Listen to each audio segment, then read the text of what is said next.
Welcome, Dr. James Beckett, Sports Card Insights, here with Ryan Fagan from Sporting News. I think I was interviewing him. He thinks he was interviewing me. We had a good time talking about 87 Topps. So here it is. And thanks to sponsors, Topps, Panini, Upper Deck, Heritage Auctions, Huggins and Scott Auctions, Mike Stadium Sports Cards, Burbank Sports Cards, Compsy.com, and Beckett Media, Beckett Grading, Beckett Authentication. And Rich Klein introduced me to Ryan. And Ryan, thanks for being here. And here it is.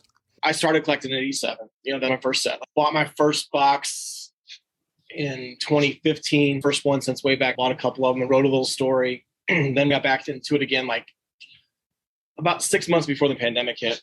And mostly just buying that old stuff. I put on my Twitter page every day for the past year and a half, like a pack of the day, basically an older pack. And the replies when 87 Topps packs get opened vastly outnumber anything else. On most of them, I'll get 25 to 30 replies, but every time I post 87 Topps, it's 100 replies. It's 80,000 impressions on Twitter. And most of them aren't even, I love this player. It's just this set. That's what I started from. So I was talking with my baseball editor, and we were like, at some point, we just need to write the 87 Topps story. So I'm going to try to talk to as many people as I can that have knowledge, connection to it, because obviously it's the 35-year anniversary of it, and Topps, I assume, is going to do the Heritage Series. But obviously you were very involved in 87. So what are your early memories of that set when it came out back in 87? 87 Topps, yeah, we were obviously already doing the magazine by those days. And it's always been a hobby of nostalgia and what's going on right now. Certainly as 87, you're moving into the junk wax era of more and more production, because there was more and more emphasis on what's going on now. A lot of new people, a lot of kids coming into the industry, a lot of card shops were opening up. Our magazine was just doing great. We were really trying to help collectors to understand what in those days didn't have to be a complicated hobby. There weren't as many parallels and inserts and obscure kinds of things you had to look up, or ultra valuable things. 87 Topps, when you open up those packs, you're mainly just looking for a really good player. Maybe some emphasis about rookies too, but it still was pretty superstar oriented. What I love now is even opening them. I mean, you're going to get a haul almost every pack. If it's not an all-star card or some other, special card, that was the conventional wisdom at the time, that everybody would open a pack and get something that they enjoyed. But they just produced an awful lot of them. That's one of the reasons you're getting so many responses, because there's still a lot out there. And I wouldn't say they're beautiful cards, but for some people, it's one of their more popular designs. Yeah. Because it's distinctive, wood grain kind of thing. It didn't do a lot for me, but then I'm still probably stuck in the 50s, Ryan, with the beauty of the 50s sets. I'm more of a 50s guy. Those were the cards when I was a kid. But 87, yeah, you look back and you think, what would you have done in the 86, 87 time frame? And 9 out of 10 kids were buying 87 Topps. Yeah. There were a lot of 86 Topps out there, but 87 was way bigger, I think. You could have gotten 86 football. You could have gotten 86, 87 Fleer basketball. Yeah, no. But it was mainly a baseball-oriented hobby. And the card companies, I think they're always trying to print to the perceived demand. But sometimes that perceived demand is with rose-colored glasses, because a lot of that 87 product was not being consumed. It was being put away. And there's still some out there or in there, wherever. There's none in my garage, but if they're broken out of the wax, even if they're in numerical order, if they've been sorted, I think it's tough to sell anything other than unopened of 87 Topps or very high grade certain cards. I've been told there's nobody still at Topps back in the day. On the other hand, you being a sports writer, if I were you, I'd reach out to Keith Olbermann. Keith comments on this stuff quite often. And he was in tighter with Topps than most people. I think even earlier than that. He may be able to give you some insights. I didn't realize he had official connections with them. It just seemed like he knows everything. Well, he was, I don't know about official. I'm just saying he was in the know about a lot of that stuff in the earlier days of the hobby, because he was a hobbyist. Yeah. But he was, very serious and into it, big on errors and variations. I went back through the Sporting News archives and found the first references to Topps. Little classified ads in the back. I posted a series of those at some point last year, and he chimed in with amazing notes and stuff that I would have had no idea. Yeah. There's the Larry Fritsch kind of guy that probably had some of those ads in the back of the Sporting News, but he's passed away now. And they were mainly getting the unopened product. And some of the big dealers on the West Coast were getting remainders of what wasn't sold. Some of that was cut card cases or uncut sheets that they later cut. So they're still not contraband. And then some wax product that had the gum in it. Yeah.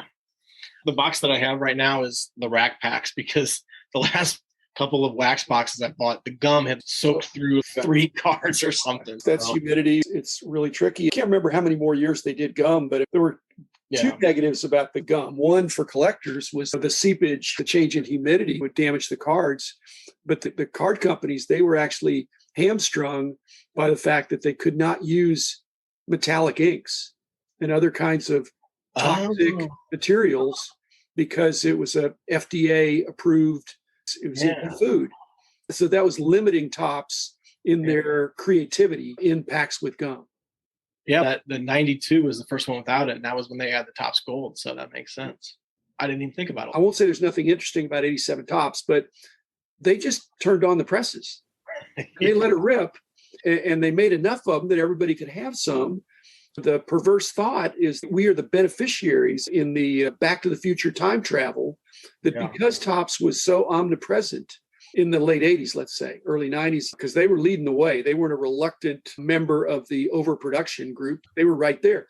But because of that, there's so many 40-somethings, late 30s, early 40s, something, mainly men, but some women, but mainly men who have a fond and vivid recollection of what it was like. And I think that's part of the demographic bubble there that Rich Klein and Rich has always popularized a 25, 30-year rule. It's enough time for the young collector to grow up, have a family, then all of a sudden look up and say, hey, what about my old hobby? So 30 years later, they're looking for a pastime. They reconnect with their hobby, which is terrific. Then they go and want to buy a box of 87 Topps, and they can. Whereas some of these unopened products from the late 90s, amazing stuff in there, needle in a haystack stuff, you have trouble finding that. Some of the junk wax era, you still find wax. And it's fun to open. I say you're going to get a recognizable good player. If it's not connected to the gum, you might get a good grade too. Right. Yeah, Rich said something that really stuck with me. He talks about shared experiences. And now there's so much out there that you can have 10 different people and they all collect different things that's coming out right now. But back then, like that's what you collected. Was the 87 Topps. And so when he said that really clicked, and that fosters that sense of nostalgia now, is because we all did the same thing back then. That doesn't really happen so much anymore. I'm just wondering if you're going through and doing packs, if you ever do 89 Upper Deck, because what you have is with 87 Topps, it was the last of the simpler years. Because 88, you got Score, 89, you got Upper Deck, 87, I guess you had Sport Flicks, but that really wasn't that much mainstream. So you're mainly having Fleer and Donruss. Those sets were decent, but they didn't blow anybody away. Right. So I think Topps had the most production in 87. I think we could safely say that they produced more cards than Donruss and Fleer. I don't know if they did more than them combined, but like I say, by 88 and 89 and 90 and 91, everybody's got the presses going. So 87 Topps, maybe that was the last of it. So we did open, we tried to do like 3 years ago, we tried to do like a little card opening thing, and we bought a box of 89 Upper Deck. This is before the prices went crazy. I had never opened a Griffey, so I was very excited, and we didn't get one. I was like, you got to be kidding me. It became a running joke as we were opening it, because I got 6 Carlos Quintana star rookies and not a single Griffey. But the sequencing was like, you'd open a pack, and by the end of the box, you knew exactly who was coming, and you knew it was never going to be Griffey. But that's okay. And now that we have this, fresh controversy of what's a rookie card, McGuire was part of the buzz in those days, and probably still is a little bit, although his 85 Team USA is pretty recognized, I think, as the better card. But the 87 Topps certainly has a following too. Yeah, for sure. Yeah, that was one of them back then as a kid. I was 11. Basically, I don't know what to do because I feel like this is rookie card. 85 was before I'd started collecting. Yeah, and the 85 Topps is another box we did, and I didn't get a McGuire out of that one. I was starting to feel like we were jinxed in some way. So you're getting this visceral response to 87. Is it based on what you're opening? Because if you did 84 Donruss, I think 87 Topps, there's 3 times as many maybe 87 Topps cards out there as there are 84 Donruss. But 84 Donruss at various times has been voted the set of the decade. 87 tops. Those days you could actually put together a set or you could get a set. With 87 tops, there are more design-oriented comments than any other set. But I think, again, that kind of ties into that nostalgia. I remember growing up, we had wood paneling in the living room of our house and or the family room until I was, 10 years old. So to me, I make that connection. But a lot of what really started me doing this, like the first couple packs I put out were 91 Upper Deck, because I'd happened to run into a couple of packs at an antique mall somewhere. And the first pack I remember had a Griffey in it. And that's part of the reason I posted it. But most of the comments were about Milt Thompson. More comments about Milt Thompson out of that pack than anything else. I went to a card show and Milt Thompson signed this autograph for me and he was really nice. That's what stuck with him. Or a game and Milt Thompson hit a foul ball. And I always remember that. But that's the thing that I've always loved about doing these packs of the day, is that you just have these connections to life. It was like the last game I ever went to with my dad before he passed, the player hit a home run. And it was this type of thing. That's what has really stuck with me as much as anything. It's just that it's these connections to these players through baseball cards tie to these life memories. And that's what's been so cool about it for me. But as far as the design stuff, people will talk about when I post an 88 score pack. They'll be like, oh, the rainbow of colors. And they'll say that about the 89 Donners. So yeah, it's just all kinds of stuff. I've been doing it for a year and a half now.